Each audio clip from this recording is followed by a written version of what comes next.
Hi guys, ito nakarating na kami dito sa Cavite. Total kilometers ko all the way to Siargao, Davao and everything 3,504 kilometers ang tinakbo ni Primo all the way to Mindanao. Ayan, 3,504. Malapit lang pala, no? 3,000. Kala ko abot siya ng 5,000 eh. So yan lang pala, yan lang ang kilometers niya. So hindi pala siya kalayuan. Hindi pala malayo ang Mindanao. Nagulat ako eh. Ito lang oh, 3,000 lang, 504 round trip. So 6 roros ang sinakay ni Primo, balikan 6 roros. So ang roros na nagastos namin is just more or less is 25,000 ang nagastos namin sa lahat ng roro na sinakyan nito ni Primo.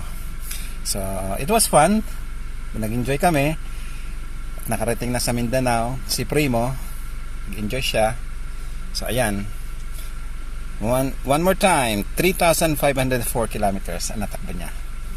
Okay guys, ayan. Ano pa ba? Ayun lang. Okay guys, later. Hi guys, nandito kami sa Toyota Bikutan. Nagpapa-PMS kami ngayon. Ngayon, ito yung repair, ang tawag nila, repair order nila. Ang dami nilang gagawin, no?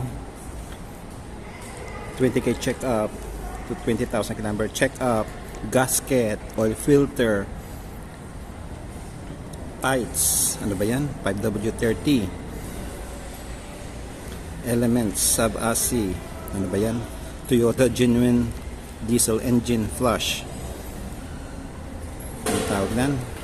1-hour engine treatment,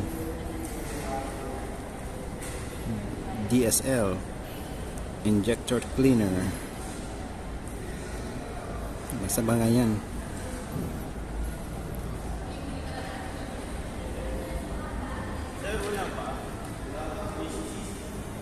So ayan, yan ang gagawin nila ngayon sa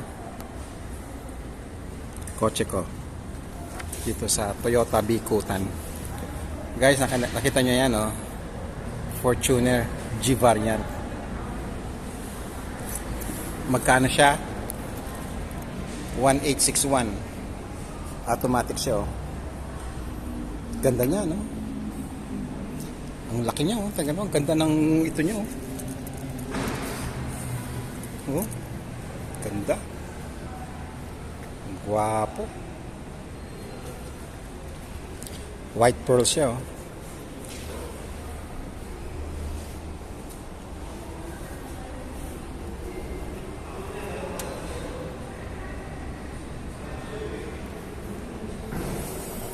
Ito lang, hindi siya gloss. Sa Fortuner kasi, ay meron na siyang kwan, oh. GR na ganito. Ay, okay to, ah. GR siyang may ganun, no? Ang ganda naman, gusto ko yan.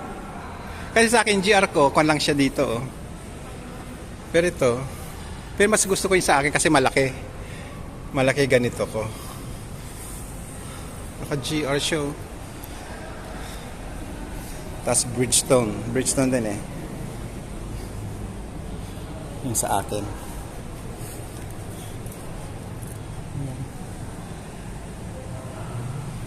Ano kaya dito, oh? Parang may natanggal na ko dyan, oh.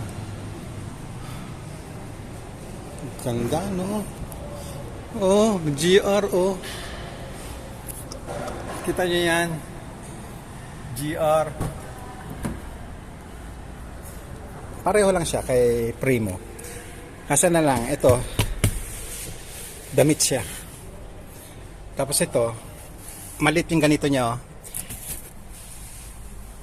Kasi sa akin marami ikon dito, mga 4x4 ko. Yung DAC ko, downhill assist, wala siya nito. Tapos malit lang yung ganito nyo. So, pero upgradable to kung papalit ka ng kwan. Tapos yan, yung manubela niya. Okay naman yung manubela niya. plastic. Tapos di susi. Yan, hindi siya hindi siya ang tawag nito. Start stop. Yan. Galing, ano, ang ganda. Ang ganda niya, oh. Talagang siya, naiba. Parang siya yung ang tawag nito, nakikita mo sa EcoSport, yung ganito niya sa harapan. Di ba? Ang ganda, oh. So 1861. 400 ang torque niya. Si Primo 500. 148 horsepower. Si Primo 205 horsepower. So mas malakas si Primo. Talagang malakas si Primo. Okay guys, nag-aantay lang kami ng PMS namin. Matatapos daw alas 11. So ayan. Hi guys, ito natapos na yung PMS ni Primo.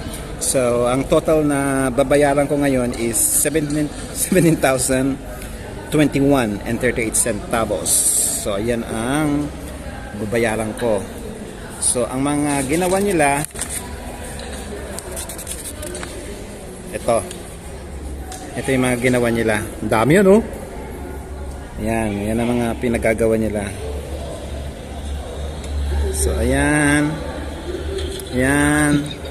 ang daming ginawa. So nagtataka kayo, 20,000 ang kwan nito, 20,000 ang kilometer nito.